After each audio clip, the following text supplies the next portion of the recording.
morning, respected moderator, Reverend Vova James, esteemed scholars, ordained ministers, and dear friends. I am Sudipto Halder, a research scholar from Adamas University, Kolkata.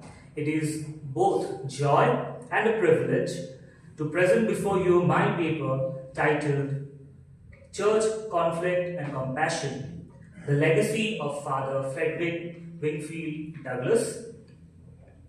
As a historical figure and a model of Christian response to conflict resolution in Bengal.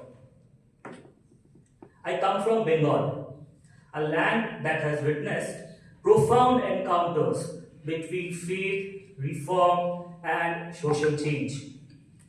It is where Christianity, through a minority faith, has produced towering figures whose contributions go far beyond the church. They shaped society itself. We recall Reverend Dr. William Carey, the father of modern missions, who arrived in Sri Rampur and translated the Holy Bible into multiple Indian languages.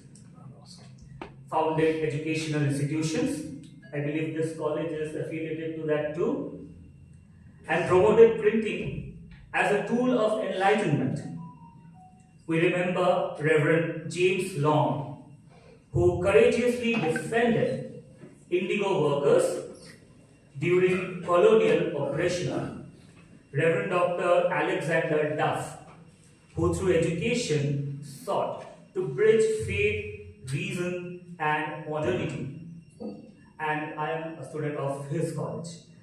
Reverend Krishna Mohan Banerjee, one of the earliest Christian intellectuals, and of course, Saint Teresa of Calcutta, whom we very lovingly called Mother Teresa, a woman whose life was itself a sermon on compassion. But today, I wish to place before you another historic, though lesser known figure, Father Frederick Wingfield Douglas, an Anglican priest of the Oxford Mission who spent 57 years of his life in Bengal. His story is not of empire but empathy, not of power but of peace. As a young researcher, I found myself drawn to this remarkable life because it challenges the traditional colonial narrative of missionary presence. Douglas's life tells us that the church can indeed be an instrument of reconciliation, even within a system marked by inequality, war, and famine. But before we proceed further, let's pause for a moment to reflect on why this theme matters to us today. In preparing this paper, my own journey shaped my thinking deeply. During my college years, I had the opportunity to participate in local capacities for peace youth projects that explored conflict sensitivity and do no harm approach. Later, I represented the Church of North India at an international youth convention in Nepal, organized by UMEN and CASA, where we discussed how faith-based organizations can respond to conflict without worsening existing situations. Those experiences taught me that faith can either divide or heal, depending on how it is lived out. The church's role, therefore, is not to win arguments, but to build bridges. And so, when I began studying Father Douglas's life, I realized that more than a century ago, he embodied the very principles that today's peace builders advocate: conflict sensitivity, inclusion, and non-coercive presence. Since the theme of this conference is Church's role and response to conflict resolution, the question naturally arises: what are the root causes of conflict?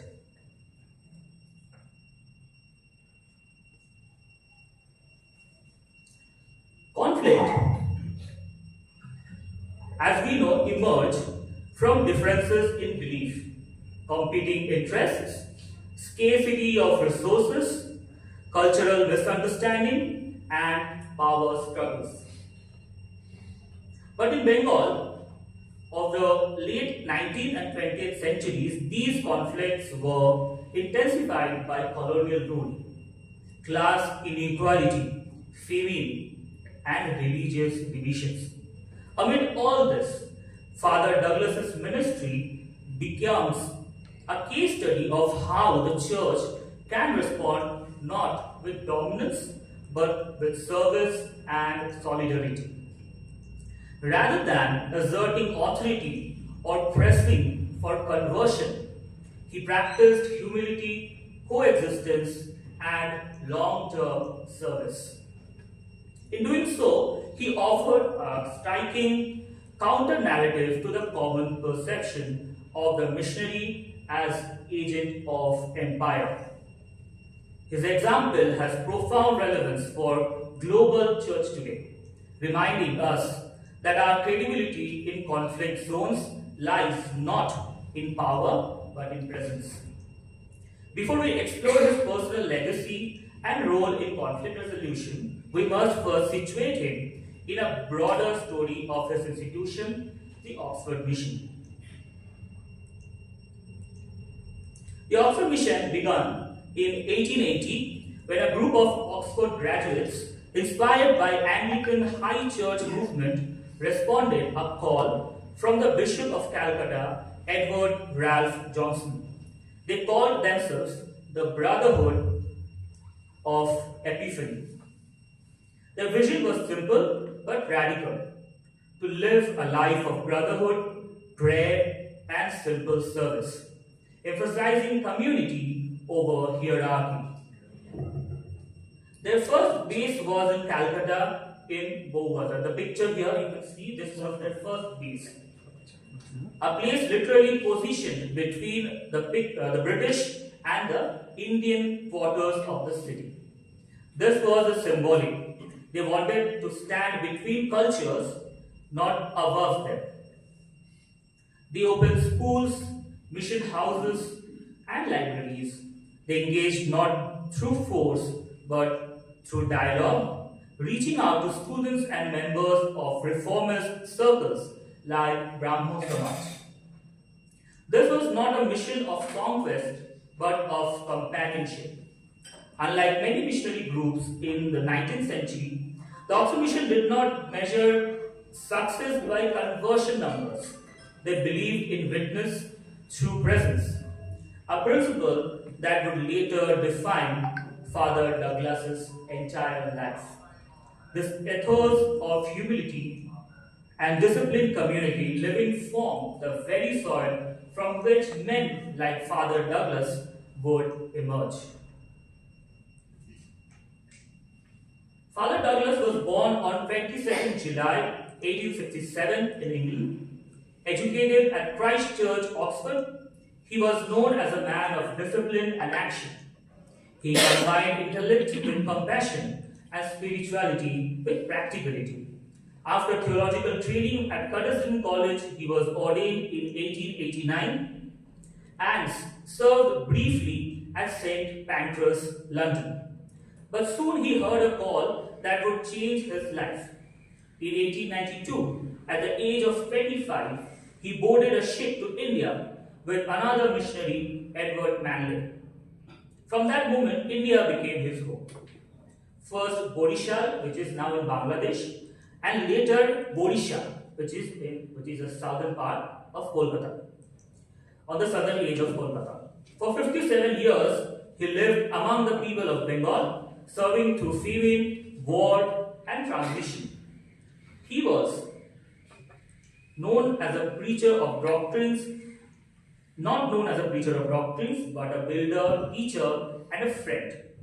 He lived simply in mud huts, ate local food, and learned Bengali. The bottom room you can see there, that was originally his room, which was mud and thatched room. It has now been restored for viewers.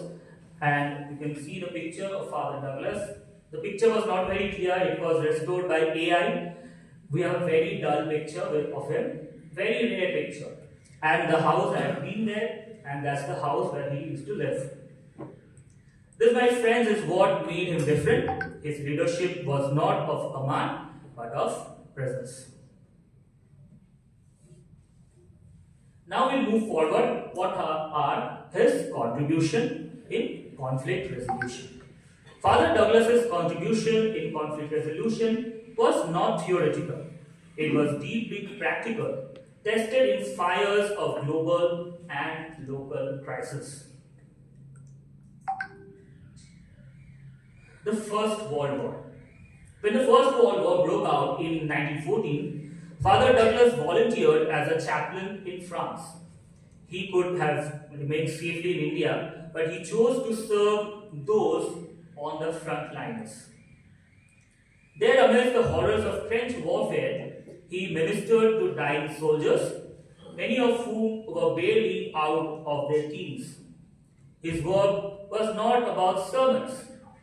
It was about listening, comforting, and praying beside the wounded. That experience changed him.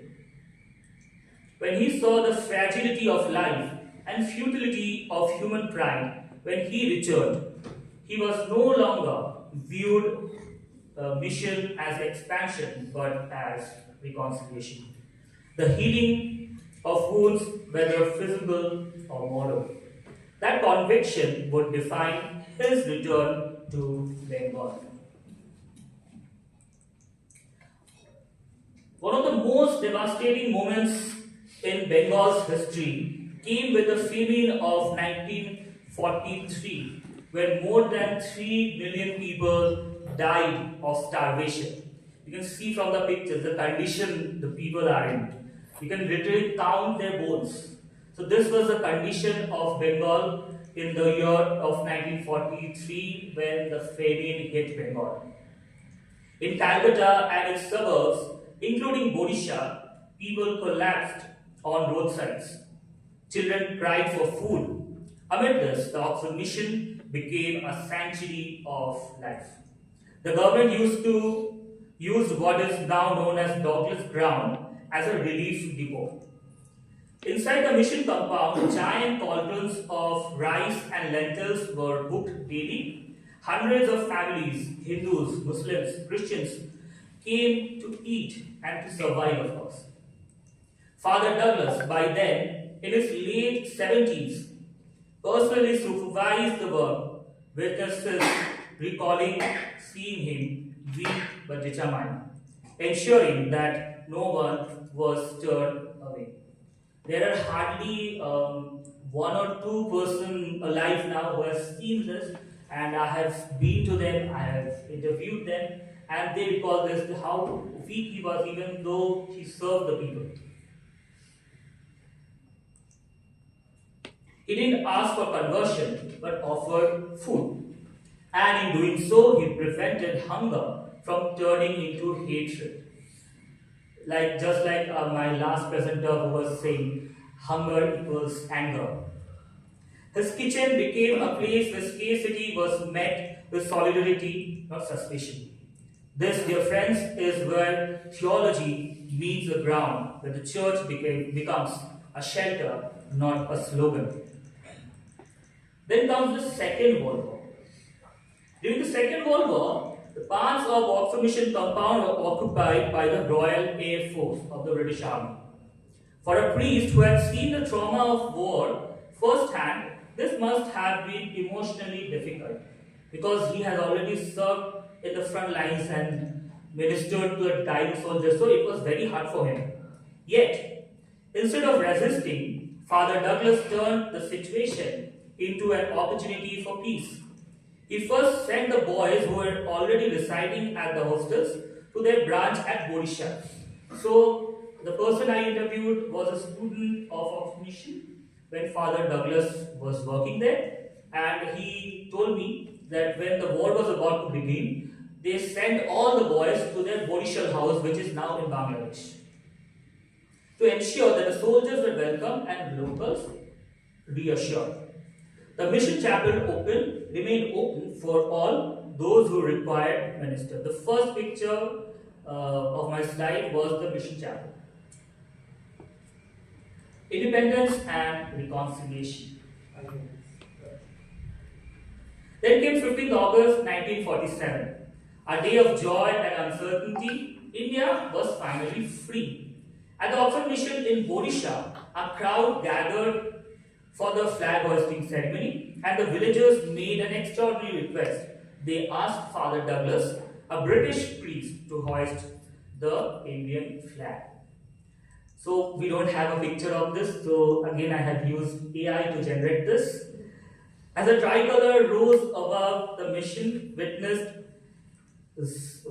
say he stood silently in white castle, hands trembling. There were no grand speeches, just a gesture of profound humility. That single act transformed the meaning of the mission. It was not the church withdrawing from India, but standing with India. Though, through that act, Douglas showed that true reconciliation often requires the courage to let go of power. Father Douglas passed away in 1949 on his 82nd birthday, but his legacy breathes to Oxford Mission to this day. As you can see the picture, that's his tomb in the Oxford Mission compound. And the other pictures are the Oxford Mission boys are observing his birth and death anniversary. And I was invited there, I was present there during the ceremony. The compound still houses St. James School. As you can see, this is the St. James School, the Douglas Hostel where the boys now live. All the boys, most of them are orphans, so they live there. And the music academy, so music is also taught there.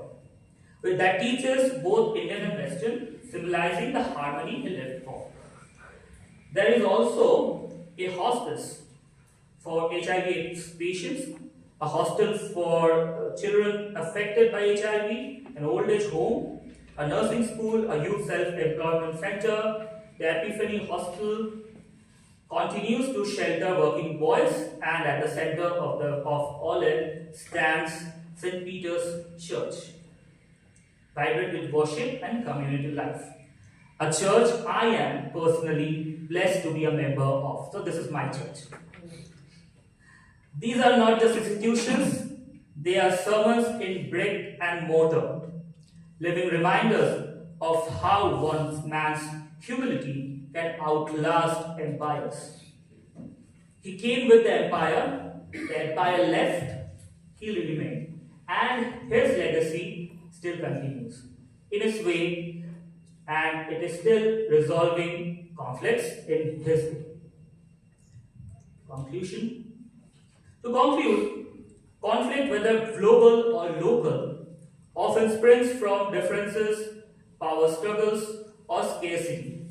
But when Father Douglas teaches us, it is the church's greatest strength lies not in authority, but in presence. It is more important to be present than asserting authority. He did not build peace through policy or power, but through presence, service, and humility. His story is a reminder that faith is not about control, but compassion. In living simply, feeding the hungry, comforting soldiers, and standing with India at her birth, he demonstrated that it means for the church to be in the world, not of it. As Jesus said in Matthew 10:39, he that findeth his life shall lose it, and he that loseth his life for my sake shall find it. Douglas lost all privileges of an English life, yet in Bengal he found something greater.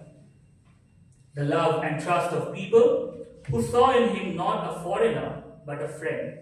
His legacy reminds us that the church's mission in conflict is not to take sides, but to stand in the space between, to hold communities together, and to bear witness through quiet compassion. May his life continue to inspire us to seek presence, not through rhetoric, but through service. Thank you.